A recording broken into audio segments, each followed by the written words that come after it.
를 보면 말이죠. 자, 이거 좀 지우고 갈게요. 좌표 공간에 두 점 AB가 있습니다. 두 점 AB가 있고 XY 평면 위에 요런 원이 있습니다. 중심의 좌표가 원점이고 반지름의 길이가 루트 13인 원이 있다. 이 원 위의 점 A, B, 0인데 그래요. A가 음수라는 이런 옵션이 주어져 있어요. 그렇죠? 그리고 나서 이 원 위의 점을 지나고 이 점을 지나고 G축의 평행한 직선과 요 직선 AB가 만난다. 그때 A 플러스 B를 구하자라는 거죠.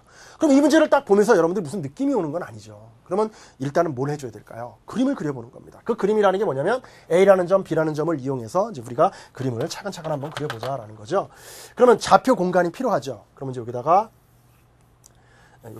G축을 하나 이렇게 잡아주고요. 여기 Y축, 그리고 여기 X축 이렇게 잡아줄게요. X축, Y축, G축 이렇게 잡아볼게요. 됐죠? 물론 여기는 원점이 되겠죠. 그러면 A라는 점은 뭡니까? 0, 마이너스 1, 1이에요. 그러면 이제 Y축을 쭉 연장을 해서 여기가 이제 음의 방향이 되겠죠?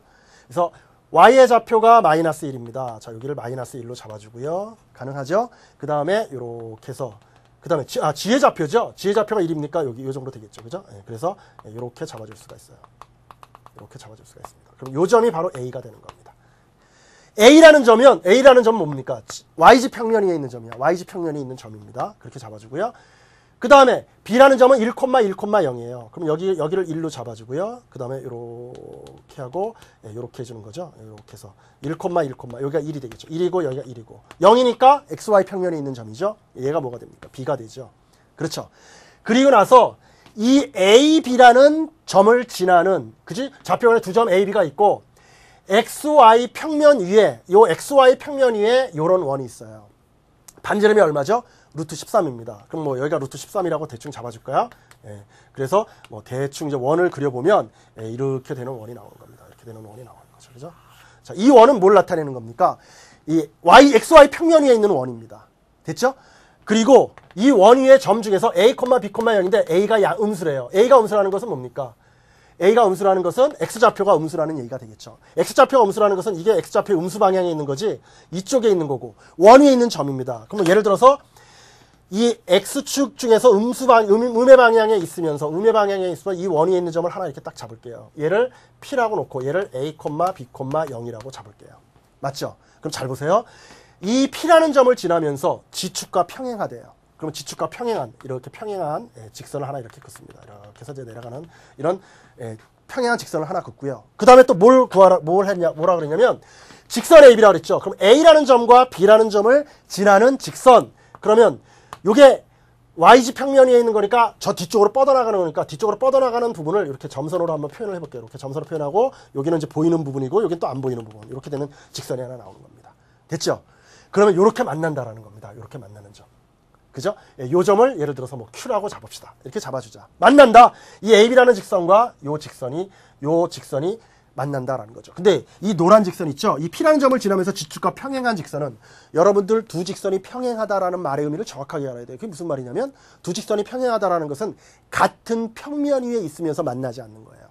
그러니까 이 직선과 이 직선이 같은 평면 위에 있는 겁니다. 뭐 이렇게 같은 평면 위에 있는 거라고 보면 되겠죠. 그러니까 약간 대각선으로 이렇게 해서 그죠? 그렇게 여러분들이 이해를 하시면 돼요.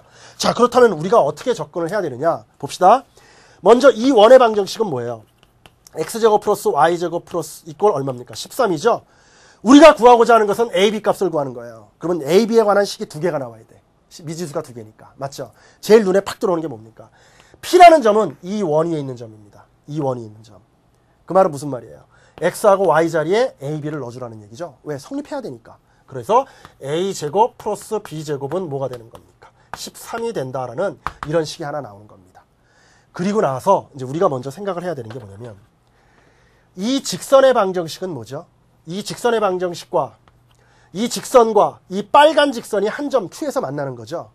그러면 이 직선 위에 있는 이 직선의 방정식을 하나 만들어서 그 직선 위에 A, B, 0이라는 이런 점을 지난다라는 뜻이에요. 근데 이 노란 직선은 뭐죠? G축과 평행한 직선입니다. 그러면 방향 벡터가 뭐예요? G축과 평행한 방향 벡터니까 이 방향 벡터가 이렇게 놔주면 얘는 0, 0, 1이라고 놔줄 수 있죠? 0, 0, 1. 그죠? 그래요? 그러면 0분의 X-A, 0분의 Y-B, 1분의 G. 그런데 분모가 0이면 분자를 0으로 한다. 그래서 얘는 x 이퀄 a고 y 이퀄 b라는 이런 직선이 나오는 겁니다. 이해됐습니까? 이런 직선이 하나 나올 수 있는 거고, 그 다음에 이 직선을 한번 구해볼까요? 이 직선은 어떻게 됩니까? 이 직선은 a라는 점을 지나도 되고 b라는 점을 지나도 됩니다. 근데 방향 벡터가 필요하죠? 방향 벡터를 뭐로 놔줄까요? 이렇게 AB 벡터로 방향 벡터 잡아줘도 되죠? 그래서 AB 벡터를 딱 만들어주면 얘는 어떻게 됩니까? AB 벡터, B에서 A를 빼주는 거죠? B에서 A를 빼줍니다. 그러니까 어떻게 됩니까? 1-0은 1이고요. 1-1은 2가 되고요. 0-1이니까 뭡니까? -1 이렇게 잡아줄 수 있죠. 그래서 얘가 방향 벡터가 되는 거고요. 그 다음에 A라는 점, 얘를 지난다라고 가정을 합시다. 그렇죠? 그럼 얘는 어떻게 써줄 수 있냐면 요거 이제 지워버리고, 자 1분의 얼마가 되죠? x-0이니까 여기는 1분의 x가 되고, 이꼴 그 다음에 얘는 2분의, 그죠? 2분의 얘는 뭐예요? -1이니까 y 플러스 1이 되죠. 그리고 또 마지막으로 -1분의 얼마가 되는 거죠? 예, 여기 1이 있으니까 g-1. 오케이? 요런 직선의 방정식이 나온다. 얘가 뭐예요? 이 AB를 지나는 직선의 방정식입니다. 근데 이 Q라는 점은 잘 보세요. 이 Q라는 점은 이 노란 직선 위에도 있고 이 빨간 직선 위에도 있는 점이죠. 그러면 이런 직선 위에 있는 점, 이거는 이제 수업 시간에 많이 강조를 했던 내용인데, 어떤 직선 위에 있는 점을 우리가 뭐라고 표현하죠? 하나의 문자로 통일해서 표현할 수 있죠. 그게 뭐예요? 매개 변수로 표현하는 거예요. 얘를 T라고 놓자라는 거죠. 그러면 Q라는 점을 어떻게 잡아줄 수 있냐면, Q라는 점은 x, y, g가, 그러니까 요 Q라는 점이 x, y, g라고 한다면, 이 x, y, g를 모두 요걸 매기면서 t로 놨으니까 요 x, y, g를 모두 t에 관한 식으로 바꿔줄 수 있죠. 1분의 x가 t야. 그러니까 x는 t가 되고, 오케이? y 값은 뭡니까? 얘 넘어가고 얘 넘어가니까 2t-1이 되고, 맞죠? 그 다음에 g는 뭐예요? 얘가 넘어가고 얘가 넘어가니까 -t 플러스 1 이렇게 되는 Q라는 점이 나오죠. 근데 이 Q라는 점은 이 직선 위에도 있는 점이야. 이 직선이 있는 점은 뭡니까? x를 a로 놓고 y를 b라고 놓는다는 얘기죠. 그러면 여기서 a는 뭐라는 얘기예요? t라는 얘기고, b는 뭐라는 얘기입니까? b는 얘가 b 값이 되는 거죠. x 값을 a로 놓고 y 값을 b로 놔줄 수 있잖아. 왜? 이 q라는 점은 이 노란 직선 위에도 있는 점이니까. 이해됐어요? 이 노란 직선이 있는 점은 x좌표와 y좌표는 ab가 되는 겁니다. 무조건. 그죠? g의 좌표는 모든 실수가 다 될 수 있는 거고.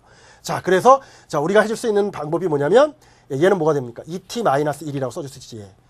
그러면 t 값만 알면 ab 값은 끝났죠. 그럼 t 값은 어떻게 구하면 됩니까? 요 ab를 여기다가 넣어주는 거예요. 그러면 t 값 구하잖아요. 왜? 여기 있는 ab와 여기 있는 ab는 같은 거니까. 자, 넣어줍시다. 여기다 넣어주면 어떻게 돼요? t제곱 플러스, 자 b 자리에다 요거 넣어주면 어떻게 돼요? 2t-1의 제곱. 얘가 뭐가 되면 됩니까? 13이 되는 거죠. 끝났네요. 그럼 어떻게 됩니까? 이거 전개해볼까요? t제곱 플러스 4t제곱 마이너스 4t 플러스 1 마이너스 12 이퀄 0. 따라오고 있죠? 자, 그럼 얘는 어떻게 됩니까? 5t제곱. 그 다음에 얘는 뭐예요? 마이너스 4t 마이너스 10, 여기가 13이네요. 그죠? 네, 그러니까 여기가 마이너스 12 이퀄 얼마? 0. 이렇게 되는 거죠. 그죠? 인수분해가 되나요? 오케이, 인수분해 되네. 5, 1, 6, 2. 그러면 어떻게 돼요? 5, 2, 10 마이너스 6. 그러니까 여기가 마이너스 되고 여기 플러스 되면 되는 거죠. 그래서 t 값은 뭐하고 뭐가 나옵니까? 마이너스 5분의 6 또는 얼마? 2가 되는데, 보세요. a가 뭐라 그랬습니까? 그래서 a가 음수래요. t 값은 음수가 나와야 돼요. 맞죠? 그래서 5분의 6이 되는 거죠. 큰일 날 뻔했다. 마이너스 5분의 6만 되고 얘만 되고 얘는 안 된다라는 뜻이에요.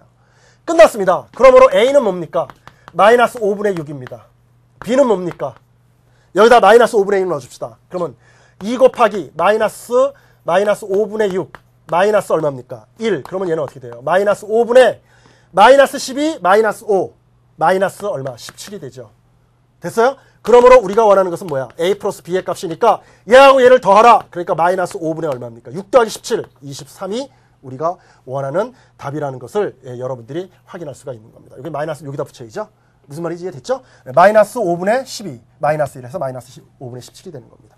자, 이렇게 해서 우리가 원하는 답을 찾아서 체킹을 하면 되죠. 그러니까 이 문제의 포인트는 뭐냐면, 이 문제는 뭐냐면 그림을 그리는 겁니다.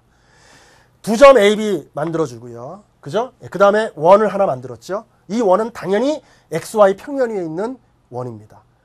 그리고 식을 만드는데 첫 번째 조건, 이 점은 이 원이 있는 점이니까 대입해서 성립해야 돼. 오케이? 하나씩. 또 하나의 식은 뭐냐면, 요 점을 지나면서 지축과 평행한 이 노란 직선과 요 AB를 지나는 빨간 직선이 만난다.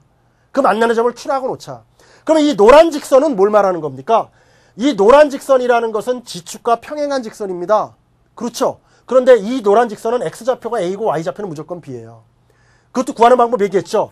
이 노란 직선의 방향 벡터가 0,0,1이니까 그걸 이용해서 우리가 만들어낼 수 있다. 아, 그렇다면 Q라는 점은 노란 직선과 빨간 직선 위에 동시에 있는 점이니까 이 Q라는 점을 XYG라고 했을 때 이 XYG에서 XY 값은 무조건 AB가 돼야 되고, 오케이?